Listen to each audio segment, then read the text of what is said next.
Hello, welcome again. Aldsidu, Old Saxon heathens, Old Germanic heathens. This video is about winter nights, also called Haustblot and also called Disablot in the historical sources.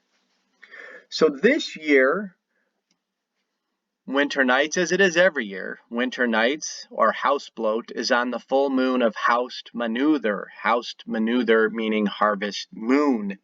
And this year, the full moon of the 10th moon of the year on the historical pre-Christian Scandinavian lunar calendar is on 10/31. Now, most people get really excited here, but please keep in mind, as many of you know, my biggest complaint with modern neo-paganism is that it spreads misinformation on the historical holy days of the Scandinavian people. And it does not have a history of doing research to learn what the historical pre-Christian religion actually was, not just in terms of the holy days, but also in terms of ritual.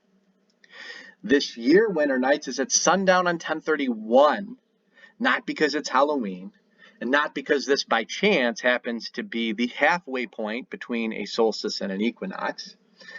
This is on 10/31 this year because it's a full moon, and every 29.5 days we have a full moon. So once out of every 29.5 years we have Haustblot or winter nights occurring on the same day as Halloween.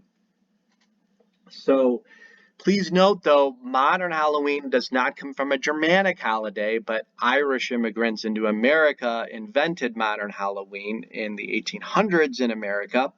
And that's based on Samhain, I believe, or is it Samhain? I think it's pronounced Samhain. I am not a Celtic pagan, so my apologies. It's spelled S-A-M-H-A-I-N, but I believe it's pronounced Samhain. And that is why Halloween is full moon motifs, because historical Celtic paganism also had their holy days on full moons, not on solstices and equinoxes. So this is why modern Halloween is full moon motifs, even though 10/31 is a purely solar date. And by the way, most modern paganisms ignore the moon completely.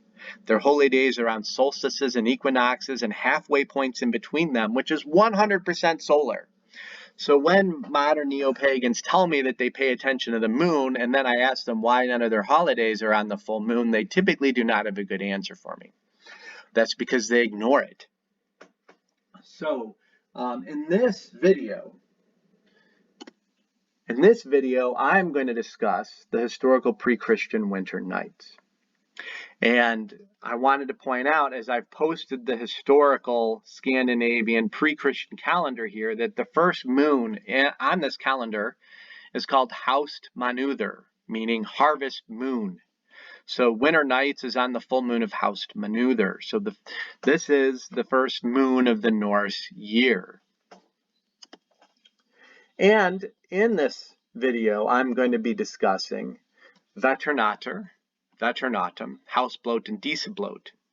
And in the English in England called it Winterfylleth, because remember, they're Anglo-Frisian tribes that went to England.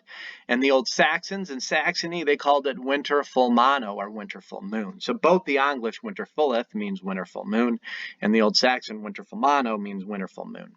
So we have very similar titles amongst all the Germanic tribes. And who are the Germanic tribes that venerated the Aesir? Those are those living in northern Germany, Belgium, the Netherlands, which used to be called Frisia, all of Scandinavia, and those Germanic tribes who moved into England. Because originally England was Britannia, which was Celtic, and then became Romano-Britain, or Romano-Celtic, and then later Germanic tribes also moved in. So I've kind of already said this, but the dating of Norse and Germanic heathen holidays of those who venerated the Aesir were not in solstices or in equinoxes. Bede stated clearly in his work De Temporum Rationae in 725 AD, the moon by which they, the English heathens, began their winter season was called Winterfylleth, a name compounded of the terms for winter and full moon, because from the full moon of that moon, winter was thought to begin. Now, let's discuss the Swedes first, because I'm going to discuss the Swedes and the Icelanders and the Norwegians.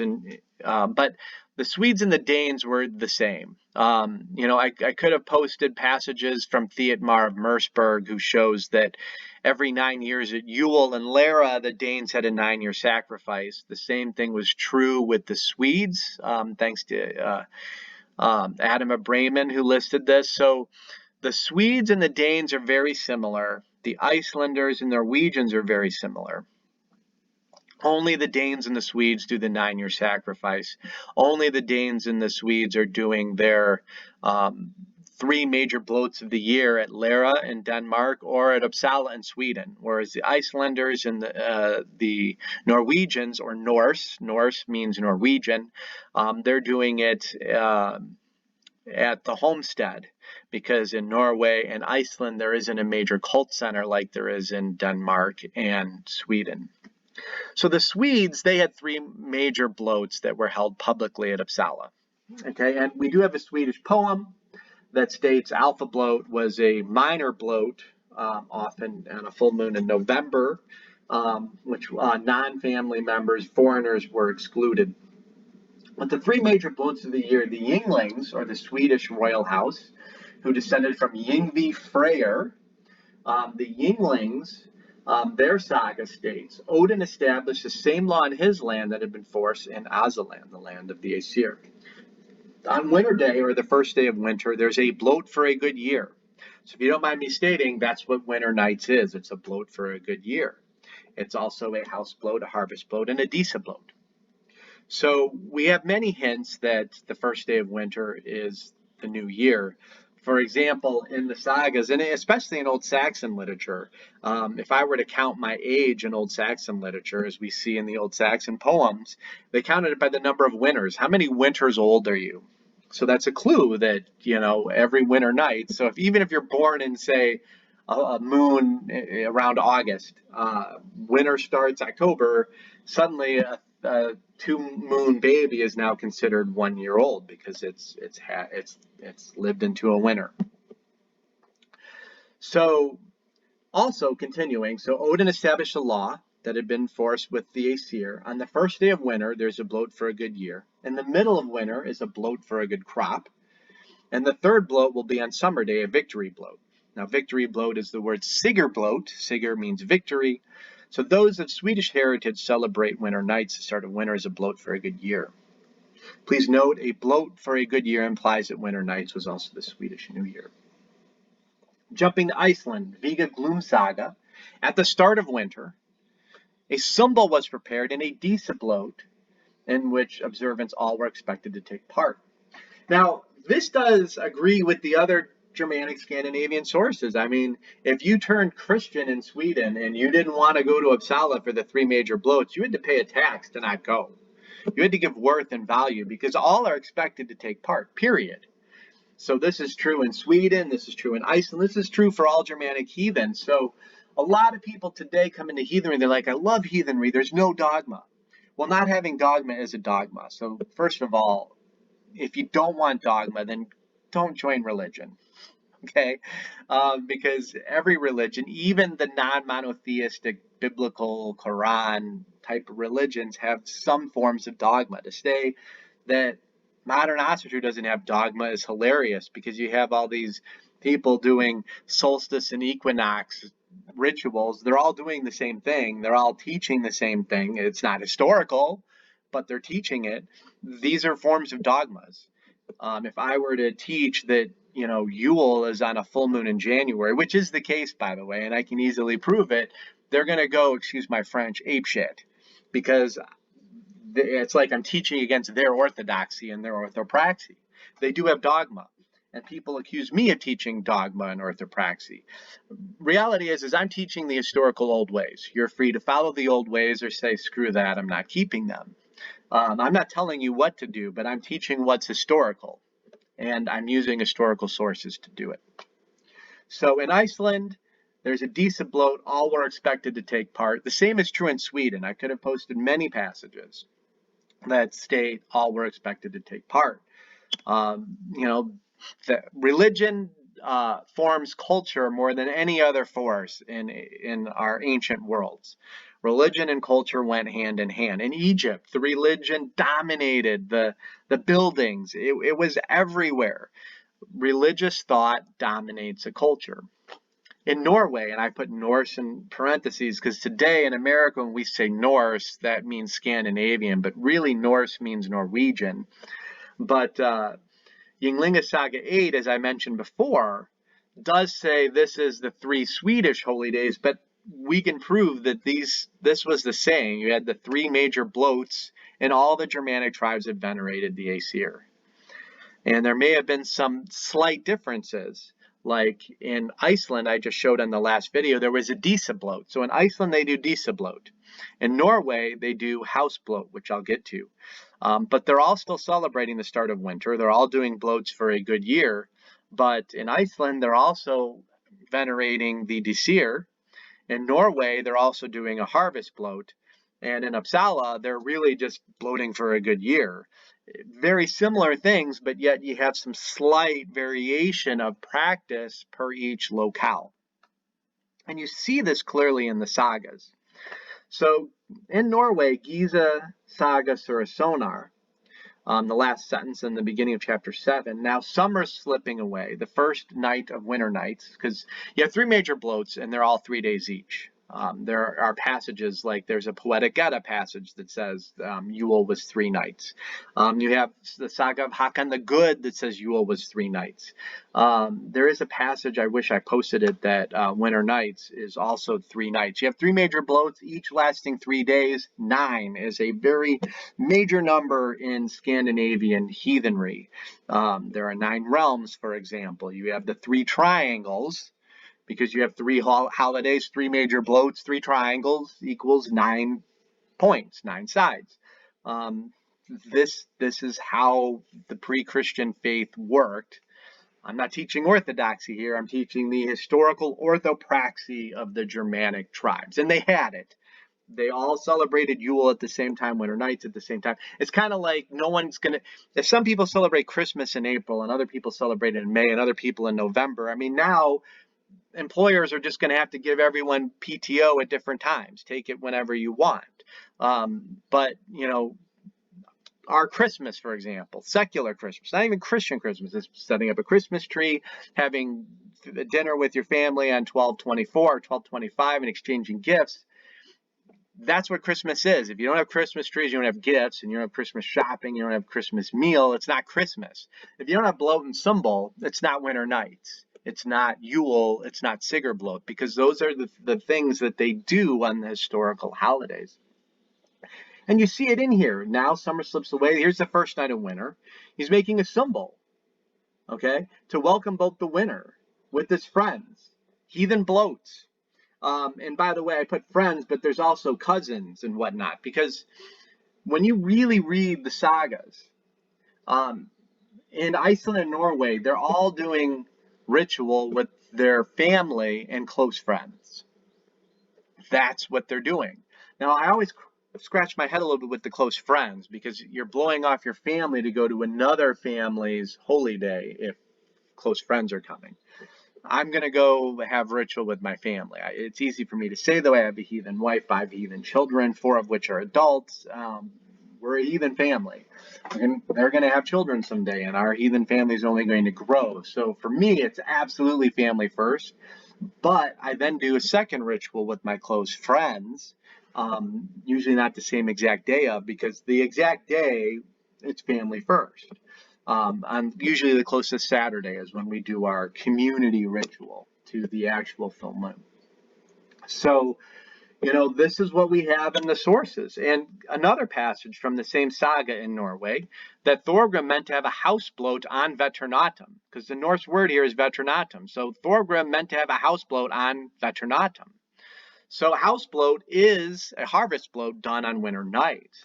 And he's doing sacrifice to Frey. And his brother comes. Again, family. Brothers-in-law. So his sisters and the brothers-in-law are coming. These are what the saga passages state. So in Denmark, at Lera, in Sweden, at Uppsala, you have the Danes and the Swedes going to a major cult center with their families to do it. But in Iceland and Norway, they're doing it in their homestead with their families. So again, Haustblot means harvest bloat. And Haustblot, or Veturnottum, is on the full moon of Haustmanuther. So, according to the Norse pre-Christian heathen calendar, recorded by the Icelandalthing in 930 AD-ish, the Scandinavians had 2 seasons, summer and winter. This is true recorded by Bede as well, or Betty is really how you pronounce it. Beta is to pray in the Scandinavian, the Germanic languages. But in 725 AD, Beta recorded that the English too had 2 seasons, summer and winter, and that he stated that they all started on full moons. And there's technically 4 quarters of the year, each 3 full moons apart. So you have Haustmanuther, the full moon of Haustmanuther being winter nights. 3 full moons later is the full moon of Yule-manuther, or Yule moon. So Yule, the 3 nights of Yule, is going to start on 1/21/21. So, or excuse me, on 1/28/21. I said that wrong. January 28th, 2021 is the first night of Yule this upcoming year, because midwinter is 3 full moons after the start of winter and 3 full moons before the start of summer, which is Sigrblot. So, and on a completely different note, in the Lexdela saga, I was blown away by this. It's very interesting to me that Norwegian heathens did a wedding on a historical holy day. Very interesting because you have saga passages like the poetic passage, that's the poetic Edda passages that says very clearly that they didn't do a duel for 3 days because those were the 3 days of Yule. So they waited to do the duel to the death until Yule was over, because you're not allowed to do certain activities, which means there is dogma and rules. They didn't do these things. War on the 3 major bloat days, but you could do a wedding, which makes me think, gosh, is there a funeral done on one of these days? I don't know. They may have done funerals too on the 3 major bloats. I haven't found a passage that does it, but I have found a passage that says, hey, here's a wedding on one of the 3 major bloats of the year. Now I have a typo here. I meant the word now, not. But in Germanic languages, which includes the Scandinavian languages, when you add a th to a word, the word is now in a sequence. 10 plus th equals tenth. So 10 is a number, but tenth is the 10th in a sequence. So with the word moon, if you add a th to the word moon, it becomes month. So one thing that people argue with me today is, first of all, they argued that the calendar was 100% solar and ignored the moon. Totally disagree with that. But that's what 99% of all neo-pagans do today. And in our modern world, we call September a month, but September 1st through September 30th doesn't tie to a moon. I mean, 1 out of every 29.5 years, September might actually be the same length of a 30-day moon, and it might even be longer than that, because in the way the moon works is some days it's 28, or some moons it's 28 days, but most it's 29 or 30 days for a moon waning and waxing. So the pre-Christians had a lunisolar calendar, which means they looked at both the sun and the moon, and around midwinter they would determine if a 13th moon needed to be added to the year, and then they would add, because midsummer is not a major bloat, so they would add a 13th moon, so there would be 7 moons in the summer and 6 moons in winter. And you have to remember, at this time, the 6 or 7 moons of summer is people scattering to get ready. It's hard work for those 6 or 7 months. You're raiding, you're trading. Very few people raided, but obviously some did. They were known as Vikings. Many were trading. They were also known as Vikings, but most stayed in Scandinavia trying to farm and grow enough food to survive the harshest winter, being that far north, especially in Iceland or northern Scandinavia. So, those moons of the year, you're busy. You're not stopping to bloat for midsummer, which is why it's not mentioned as a holy day. And, people want to get mad and yell at me and say I'm wrong. Again, I'm just teaching historical, pre-Christian orthodoxy and orthopraxy of the Germanic tribes.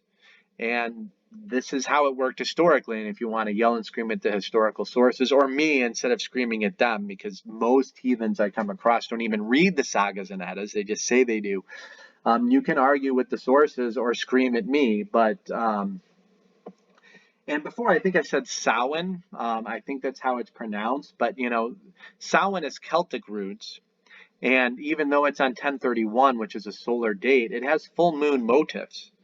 This year, they're going to get to enjoy a full moon and fly their brooms on Halloween, but most years 1031 is not a full moon.